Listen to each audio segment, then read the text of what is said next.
কিরে কেমন আছিস? এই ভালো আছি, শুনলাম নাকি তুই ভোটে ভোটে দাঁড়াচ্ছিস। হ্যাঁ, যদি টিকিটটা পাই তাহলে তো পুরো কেল্লা ফতে। আর এই প্রচারের কাজে একটু ব্যস্ত হয়ে পড়েছি, কি বলবো, এতটা চাপ।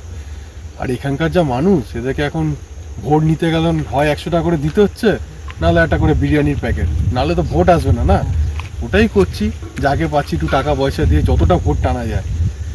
আর বেশি বাড়াবাড়ি করলে ব্যাস ঢিচক্যাও পুরো উড়িয়ে দিচ্ছি। কারণ বেশি ভোটার আবার ভালো না, অল্প ভোটারই সন্তুষ্ট থাকতে হবে। দেখা যাক কি করবো, এত টাকা খেয়েছি আর পেরে উঠছি না এত। আগে ভোটটা পাই, ভোটটা পেয়ে জিতি, ক্ষমতায় আসি, তারপর দেখা যাক কত দূর এগোনো যায়। কাজ বাজ তো কিছু করছি না, রাস্তা যেমন আছে ওরকমই থাকবে। খেয়ে কাজ নেই, বেড়া ভাঙা রাস্তা আমি ঠিক করে কি করবো? বুঝতে আমার কাজ নাকি? দেখা যাক কত দূর এগায়। তেমনি ভালো আছিস তো? এই চলছে। ভোটটা দিস ভাই, হ্যাঁ, ঠিক আছে? হ্যাঁ, ভোটে শুধু অবশ্যই। জিতিয়ে দেবে, তারপর বাকি তোদের সব তুই তো জানিস, সব টাকা হ্যাঁ। পয়সা তোদের বাড়ি বাড়ি সব চলে যাবে, একদম ঠিক আছে? পুরো লাইফ সেটেল, আমি দায়িত্ব নিচ্ছি, ঠিক আছে? একদম। শুধু ভোটটা দিয়ে দিস, ঠিক আছে? Okay, আসি তাহলে, okay. ভালো থাকিস। হ্যাঁ হ্যাঁ, ভাই, টাটা। ভালো টাটা।